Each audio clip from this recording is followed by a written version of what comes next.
Sebetulnya kalau kita bicara Satgas ya, itu juga sebetulnya nggak positif juga. Karena apa? Itu melemahkan institusi yang ada. Ya, kenapa nggak institusi itu dikuatkan? Ya kan? Untuk melakukan tugas-tugas yang sudah diemban oleh dia. Gitu. Nah, kalau kita bicara, jadi lama-lama kayak negara Satgas nih. Ya, Pak. Kembali di Rakyat Bersuara. Saya ke Bung Boyamin dulu sebentar, nanti saya ke Bung Said. Saya harus menjelaskan ini kan silakan. penuh tentang pansel KPK di akhir masa jabatan Pak Jokowi. Oke. Ada putusan MK sebelumnya ketika Pak Nurul Gufron menguji itu, di dalam pertimbangannya menjelaskan pansel oleh DPR hasil pemilu 2024, juga Presiden hasil pemilu 2024. Maka saya teriak ngomong bahwa hasil pemilu panselnya Jokowi tidak sah. Oke.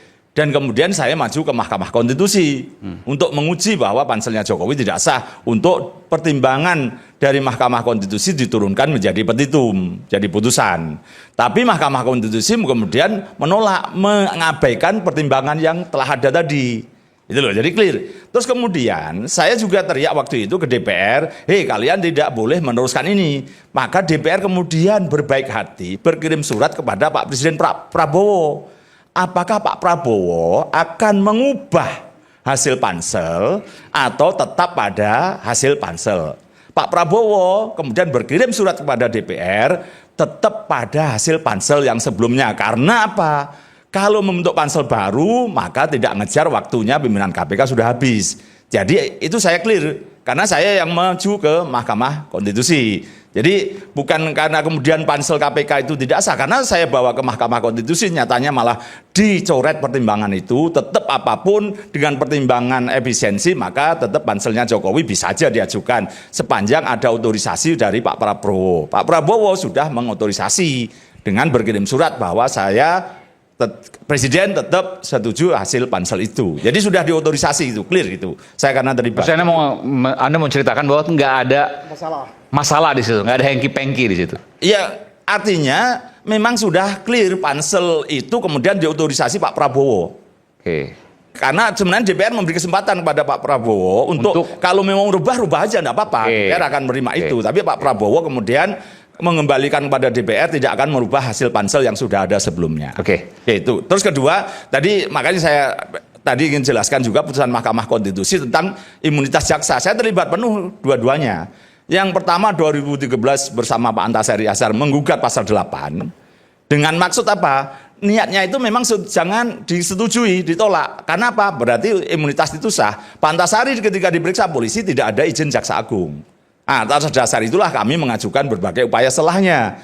Tapi kemudian di tahun 2025 kemarin MK berubah lagi mengabulkan 1, kalau itu pidana mati, 2, pidana yang berkaitan dengan keamanan negara, 3, pidana khusus, maka itu diabaikan, tidak perlu izin tertulis Jaksa Agung. Gitu loh, jadi biar saya lengkapi aja.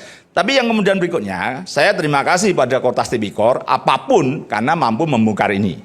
Dan kita menunjukkan kenapa? Kalau tidak dibongkar bisa aja kalau saya hitung-hitung ini 500 miliar, 1 tahun 100 miliar, kalau ini masih menjabat 4 tahun lagi bisa 1 triliun itu.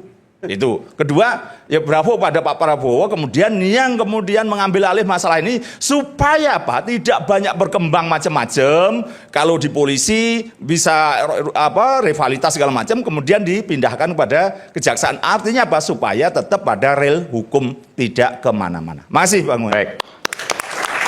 Bung Said itu silakan. Tadi saya pikir kita sepakat semua malam ini bahwa obor pemberantasan korupsi harus tambah menyala. Oke. Jadi itu satu. Yang kedua, kenapa saya mengharapkan ini? Karena dari 7 presiden sebelumnya, baru Presiden Prabowo saya menyatakan berani menyentuh oligarki. Baik secara hukum maupun secara terbuka. Dan tidak kendor sama sekali. Itu yang saya pikir menjadi semangat untuk melakukan pemberantasan korupsi secara konsisten. Nah, yang ketiga menurut saya pengalaman betul dari Presiden Prabowo bahwa untuk pemberantasan korupsi dan menciptakan pemerintahan bersih yang dia inginkan memang tidak bisa memakai saput kotor. Itu prinsip. Nah, kita lihat bahwa di BGN orang kepercayaan dia ternyata kotor juga. Jadi menurut saya Pak Prabowo misinya untuk pemberantasan korupsi, penertiban oligarki memang harus segera melakukan staffing terhadap lembaga-lembaga pemberantasan korupsi, memasang orang-orang bersih yang tidak ada kotornya sama sekali. Karena nanti akan kembali lagi masalahnya, kalau orang yang tidak bersih itu dikasih tugas, maka dia akan kembali seperti kasus yang terjadi akhir-akhir ini. Jadi saya menyatakan bahwa saya hanya takut tadi kalau gara-gara ini terjadi perlawanan yang sangat keras dan ada yang tersusupi sehingga obor pemberantasan korupsi itu padam. Itu kekhawatiran saya. Dan mari kita kawal semua, siapapun yang melakukan tindakan untuk memberantas korupsi kita dukung, tidak ada yang salah. Yang kita tidak dukung adalah apabila ada yang memanfaatkan kewenangan pemberantasan korupsi itu untuk kepentingan pribadi dan kelompoknya. Itu juga kita harus lawan. Itu saya pikir Bung Aiman. Jadi mari kita kompak semua bahwa siapapun yang ingin semakin menyalakan obor pemberantasan korupsi itu kita harus ini. Dan saya yakin mudah-mudahan minggu ini Bapak Presiden betul-betul menurut saya ini kan yang belum dilakukan penggantian atau bukan penataan oleh Presiden Prabowo mendekati 2 tahun ini kan adalah lembaga penegak hukum. Menurut saya momentum ini hendaknya digunakan untuk betul-betul Presiden Prabowo mencari sapu bersih yang berani membersihkan. Bukan hanya bersih loh, banyak orang bersih tapi tidak berani membersihkan. Saya lebih senang kalau menemukan orang yang bersih dan berani membersihkan. Itu saja. Oke, baik. Terima kasih. Terima kasih, Bung Said Didu. Sekali lagi terima kasih atas gabung di Rakyat Bersuara. Silakan Pak Soleman Ponto. Terima kasih. Wah, yang terakhir nih. Jadi sejak awal tadi Pak Susno sudah nyatakan bahwa apa sih yang terjadi penggeledahan kemarin. Di aturannya tidak ada. Ya pasti memang tidak ada. Karena menurut saya apa yang dilaksanakan oleh kawan-kawan polisi kemarin itu masih dalam taraf penyelidikan. Dengan mendapatkan itu dia muncul. Ini kan masih penyelidikan, ya pantas nggak ada aturannya. Diserahkan setelah penyelidikan, diserahkanlah kepada kejaksaan untuk silakan disidik lah ini. Kan kejaksaan salah satu tugasnya adalah penyidikan. Nah polisi tidak selalu polisi penyidikan, ada penyelidikan. Dan ini kan banyak yang tidak mengerti bahwa polisi ada penyelidikan. Nah penyelidikan ini yang dilaksanakan kemarin. Kalau tidak penyelidikan mana bisa tahu dia itu kuncinya si Brankas itu kan hasil penggalangan. Jadi sebenarnya operasi yang dilaksanakan polisi kemarin itu dalam taraf operasi intelijen pendahuluan itu. Sampai ditemukanlah kunci, nomor-nomor kunci.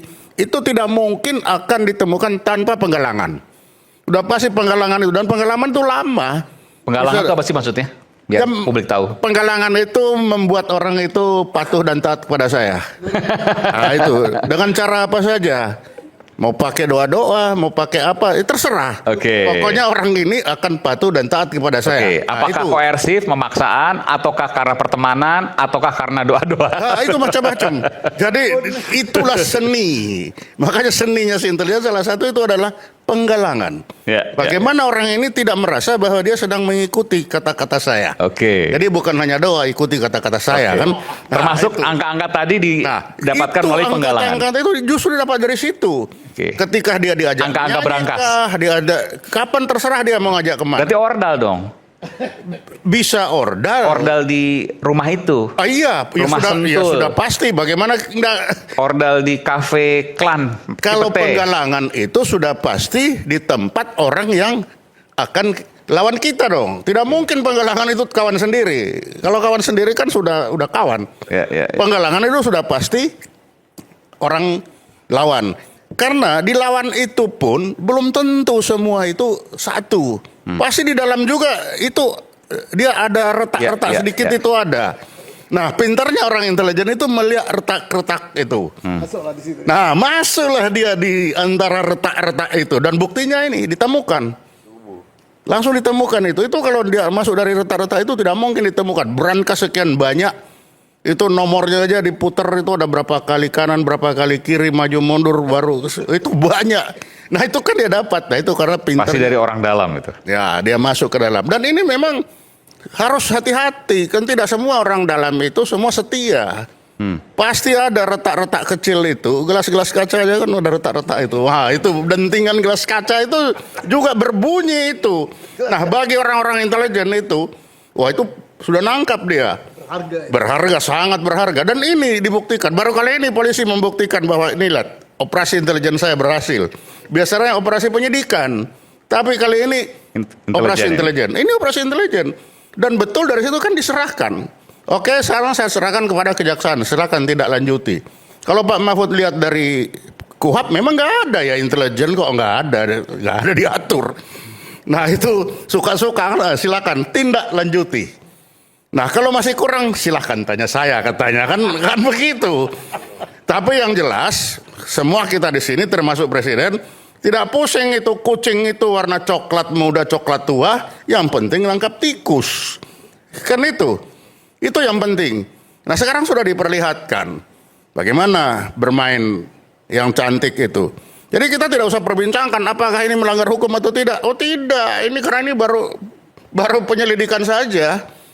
Baru penyelidikan saja. Nah kalau itu dianggap terbuka, ya memang intelijen bisa terbuka, bisa tertutup. Yang penting kan ini sudah dapat. Nah ini dapatnya barang apa ya silakan yang sidik tanya ini apa ini dari mana untuk siapa, kenapa ada di belakang lemari. Nah kan silakan aja itu buktikan siapa yang punya. Kalau bukan pemilik rumah ya siapa yang punya. Nah itu yang sudah diserahkan punya tugas. Kalau kita bicara yang tadi dibuka oleh Pak Susno kan apa masalahnya. Jadi masalahnya sekarang kita sudah tidak bicara lagi apakah ini pelanggaran hukum atau tidak. Tidak lagi. Itu adalah rangkaian sebelum pelanggaran hukum. Karena tidak mungkin pelanggaran hukum penegakan hukum itu terjadi tanpa penyelidikan awal itu tidak mungkin.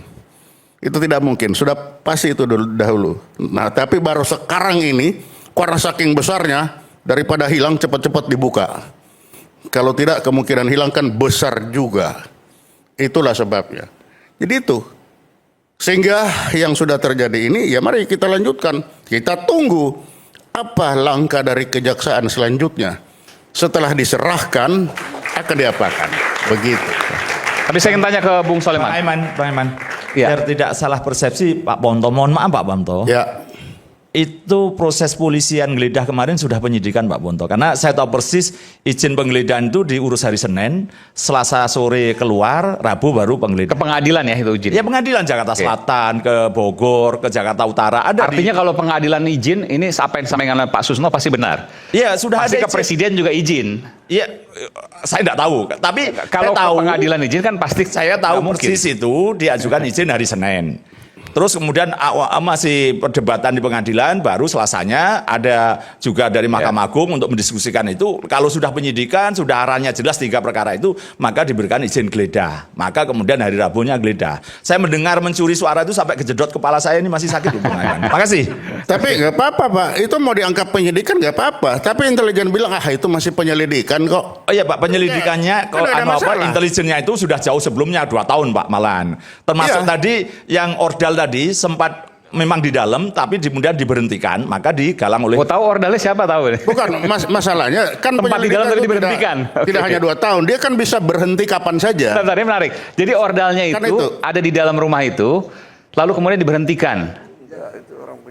Iya kan, Mas Boyamin nggak mau ngomong soal ini. Maksudnya jadi, itu tadi, kalau orang dalam itu pernah bekerja di dalam itu, lalu diberhentikan. Karena kalau kita berbicara penyidikan, panjang urusannya bagaimana menyidik tersangkanya belum dimunculkan, bagaimana belum diperiksa, belum jadi saksi, kan panjang urusannya. Lah kita bicara bilang aja itu penyelidikan, kan selesai masalah. Setelah penyelidikan, baru kita serahkan, silakan tindak lanjuti sebagai penyidikan. Nah, itu kan akan lebih aman daripada kita membuat masalah baru. Kalau penggeledahan kemarin sudah menggeledah mana RT-nya, mana RW-nya, mana kan ada 8 persyaratan katanya untuk penggeledahan untuk KUHP baru kan. Nah, kalau itu dipermasalahkan, nanti ada masalah baru. Nah, paling aman itu adalah penyelidikan. Dapatnya seperti ini. Nah, buktinya setelah ketemu diserahkan. Nih, tindak lanjuti. Kan tidak selalu Polri yang harus menyidik, diserahkan aja lah kepada kejaksaan. Pak, tapi Tindak kan lanjut. polisi bukan eksekutor kejaksaan, Pak ya. Nah, kalau bicara penyidikan kan bisa aja ya, sama-sama penyidik. Tapi kali ini kan diserahkan untuk silakan ditindaklanjuti. Karena dia sudah berbicara penyidikan. Bisa sendiri, bisa lanjut, tapi diambil jalan diserahkan. Ya, sekarang kita tunggu kejaksaan. Bagaimana menyidik ini? Ini yang kita tunggu. Itu. Demikian Pak Iman. Baik. Oke, silakan. Mungkin saya memberikan catatan sedikit ya terkait dengan tadi yang sampaikan Pak Bonto dengan Mas Boyamin. Ya, itu proses yang harus dilalui lah. Perdebatan kita tidak harus berhenti di situ gitu loh. Udah, proses ini udah dijalankan, bola panas sekarang berada di kejaksaan. Yang harus digarisbawahi, saya menyambung yang disampaikan tadi Bang Slamet Ginting. Ini upaya pemberantasan korupsi ini kalau kita sepakat, ya jangan diganggu-ganggu oleh upaya-upaya yang lain seperti itu. Ketika kita sepakat di MBG itu ada kasus korupsi, ya harus tuntas.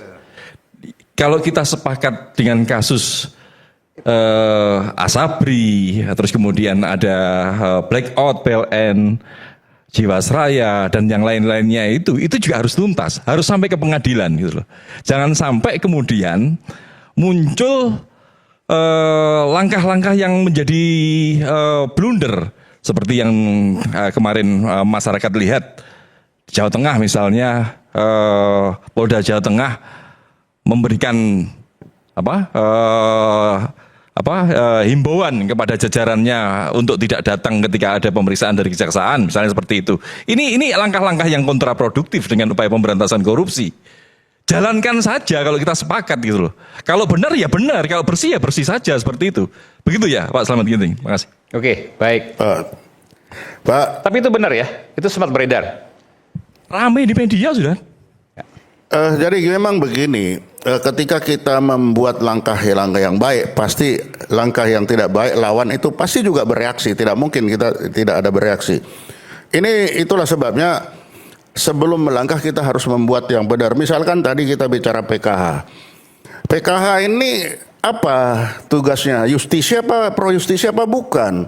Karena kalau saya lihat tugasnya saja ini, misalkan itu Perpres nomor 5 ya tahun 2005. Melaksanakan penagihan, penguasaan kembali, melakukan upaya penegakan hukum.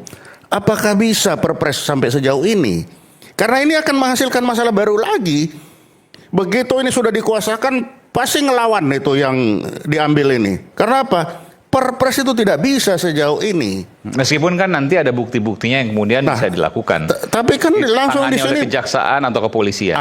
Itu makanya tugas Perpres ini, misalkan kalau saya bilang Satgas itu cukup menemukan, memverifikasi, mengkoordinasikan, merekomendasi, tapi tidak penguasaan kembali, upaya penegakan hukum. Itu sudah tugas-tugas pro justisia yang tidak bisa dilaksanakan oleh Satgas. Nah, sehingga nanti hasil Satgas apabila ada yang melawan, dianggap kan melawan itu tadi, bahwa ini melawan korupsi. Padahal kan tidak, dia melawan hak, mengambil haknya dia. Karena kesalahan kita membuat ini. Maka hati-hati penggunaan Satgas-Satgas ini. Bukan Satgas, harus sudah ada, masing-masing lembaga kementerian kan sudah ada. Mas Aiman, saya sedikit luruskan ya soal Satgas PKH itu. Di dalam Perpres Satgas PKH itu, kalau Pak Pontoh cek, tidak ada kata upaya penegakan hukum di dalam Satgas PKH. Karena Satgas PKH melakukan tindakan administratif, bukan penegakan hukum. Di dalam klausul pasal tidak ada. Tidak ada upaya penegakan hukum karena tidak mungkin ada upaya penegakan hukum menggunakan payung hukum peraturan presiden tadi. Bahwa dalam tindakan administratif itu ditemukan ada kesesuaian dengan dugaan tindak pidana, maka dari itu di dalam Satgas PKH ada banyak lembaga yang ready, yang bersiap untuk menindaklanjuti temuan dari administratif itu untuk masuk ke ranah hukum. Jadi saya ingin luruskan di sana. Oke, Mas baik. Izin, Semoga. sebentar. Ya. Sebetulnya kalau kita bicara Satgas ya, itu juga sebetulnya nggak positif juga. Karena apa? Itu melemahkan institusi yang ada. Ya. Kenapa nggak institusi itu dikuatkan? Ya kan? Untuk melakukan tugas-tugas yang sudah diemban oleh dia gitu. Nah, kalau kita bicara, jadi lama-lama kayak negara Satgas nih. Ya, Pak. Ya. Oke. Nah, Ya, meskipun secara hukum, secara operasional, ketika itu kemudian baik, ya tentu punya alasan untuk itu. Bahwa ada perdebatan tentu itu hal yang positif. Silakan, Bung Iwan. Jadi gini ya, kita kan dari beberapa hari yang lalu masyarakat luas disibukkan dengan menonton tayangan di seluruh media. Hebatnya kawan-kawan dari Mabes Polri dalam pemberantasan korupsi ya. Saya berharap ini semua bukan berbalas pantun ya. Karena kalau kita mau membersihkan halaman tentunya menggunakan sapu yang bersih. Jadi jangan juga kawan-kawan dari coklat tua maupun coklat muda ya. Mereka berebut untuk menegakkan aturan pemberantasan korupsi, tapi di antara mereka sendiri tidak bersih. Dan mereka menjadi bagian dari korupsi itu sendiri ya. Terus lagi budaya yang kedua. Nih, ini Pak Soleman Ponto sama Pak Susno Duaji ini nggak pernah berantem. Yang berantem itu anak buahnya Pak Soleman Ponto dan Pak Susno Duaji. Kalau komandan itu selalu rangkulan, makan bareng, nyanyi bareng. Tapi di bawahnya ribut. Mungkin Pak Sunarji ngomong tadi rebutan roti, rebutan puntung itu biasa ya. Tapi seorang pimpinan ya itu harus bisa meyakinkan bahwa anak buahnya ini bersih ya. Saya akan nanya, coklat tua dan coklat muda ini mendukung program pemberantasan korupsi dari Bapak Prabowo itu didasari karena pengabdian yang tulus atau pura-pura loyal yang tujuan endingnya untuk menjatuhkan Prabowo Subianto. Itu kan yang terjadi. Karena saya berpikir selama ini orang yang dipercayai oleh Prabowo Subianto ini justru dialah yang mengkhianati apa yang dipercayakan oleh Prabowo Subianto. Sulit kita mendapatkan, Indonesia ini banyak orang pinter, tapi orang jujur yang patriotik itu yang kurang ya di negeri ini. Di sini saya sebagai ketua umum Gerakan Cinta Prabowo juga ketua presidium ya, merasa kecewa, marah, miris dengan tontonan-tontonan tadi itu yang dengan cepat, dengan gesit melakukan penggeledahan, tapi endingnya membuat masyarakat bertanya-tanya bingung. Ini kasus mau dibawa kemana? Ini kasus mau dibawa kemana? Ya. Jadi kalau memang coklat tua dan coklat muda ini benar-benar sepakat untuk melakukan pembersihan di negara ini dari korupsi, lakukan dengan yang benar, jujur. Coklat tua maksudnya polisi dan jaksa. Gitu. Kira-kira gitu Mas Aiman yang ngomong ya. Jadi intinya itu ya. Saya support, saya dukung Kortas Tipikor Mabes Polri. Ya. Ini bentukan baru tapi mampu melakukan operasi senyap yang cepat, walaupun endingnya juga banyak orang kecewa, termasuk saya terus terang aja. Kan masih dalam tahap awal nih Bang. Lah ya tahap awal, tapi kan begitu cepat pemrosesannya. Tapi kenapa? Makanya saya pesen, kalau memang berani jangan takut-takut, tapi kalau takut ya jangan berani-berani. Oke. Gitu loh. Ada mau tanggapi? Ya silakan aja tanggapi, nggak apa-apa. Tapi intinya Mas, saya sepakat dengan Anda. Pemberantasan korupsi jangan dipolitisir. Setuju Bang. Ya. Setuju, Bang. Pemberantasan korupsi jangan dipolitisir. Jangan gunakan bajumu untuk pura-pura memberantas korupsi, tapi Justru endingnya nggak jelas lagi. Jangan terus-terusan masyarakat dibuat semakin kecewa, semakin kecewa, semakin kecewa. Kami pendukung Prabowo, saya ketua umumnya, kami berdarah-darah untuk menjadikan Prabowo Subianto presiden, bos. Kami tidak ribut jabatan. Kami tidak pernah minta jabatan, enggak. Saya cuma pengen pembantu-pembantunya Prabowo sudah dipercaya itu. Promosi jadi komisaris ini. Enggak mau saya. Enak saya di luar kawannya Mas Aiman aja. Ya. Oke, saya dengar sedikit. Ya. Jadi kita positive thinking ya. Positive thinking itu apa? Dalam penyelesaian tindak pidana korupsi pasti ada strategi ya. Nah, yang dipakai oleh kejaksaan dan kepolisian, saya yakin ini atas petunjuk dari pimpinan mereka, strategi yang terbaik itu apa. Tapi kita kan tidak mengikuti pembicaraan tingkat dewa-dewa ini. Ternyata mereka putuskan yang terbaik itu adalah jaksa yang melanjutkan. Nah, kalau jaksa yang melanjutkan, ini sebenarnya berat beban jaksa ini. Saya harus menyelesaikan ini, harus menyidik orang dalam, dan harapan masyarakat, pengawasan masyarakat luar biasa. Mengapa jaksa harus melanjutkan? Karena data itu banyak di kejaksaan. Data tindak pidana yang kata Pak Fitria 34 triliun itu kan ada di kejaksaan semua, sudah disidik oleh jaksa kan. Nah, kemudian termasuk data siapa yang nangani korupsi, yang kemungkinan terjadi tindak pidana suap, yang kemudian berakhir dengan tindak pidana pencucian uang, itu ada di kejaksaan. Baik saksinya maupun tersangkanya mungkin juga akan bertambah. Nah, jadi artinya dengan semacam memberikan umpan daripada Polri, penyidik Polri ini, insya Allah ya, kita sudah bersepakat tidak mungkinlah jaksa atau jajaran kejaksaan akan mempertaruhkan marwahnya, apalagi tim suksesnya beliau ya, yang ikut memantau malam ini, dan malam ini sudah bersuara. Dan semua publik juga pasti Dan memantau. semua publik bersuara. Ya. Kita yakin Kejaksaan Agung akan menangani ini. Oke. Saya yakin. Saya tambahkan sedikit. kita optimis pasti bisa selesai ya. Yang penting jangan selesainya karena transaksional, Pak. Ya. Bang Iwan. Setuju. Problem Sepakat yang itu. dilihat masyarakat sekarang ini seringkali penyelesaian kasus-kasus seperti ini hanya seperti yang disampaikan Bang Iwan tadi, Pak Susno, hanya di atas saja, salam-salaman, cipika-cipiki, selesai seperti Ya, itu kan. ini budaya lama, Makanya Pak Susno. masyarakat yang harus mengawal terus. Dapat. Dan seperti Bang Iwan tadi disampaikan, ini ada semacam anti klimak, ada kekecewaan juga kalau ini tidak dilanjutkan kan, seperti itu toh. Itu pasti ya.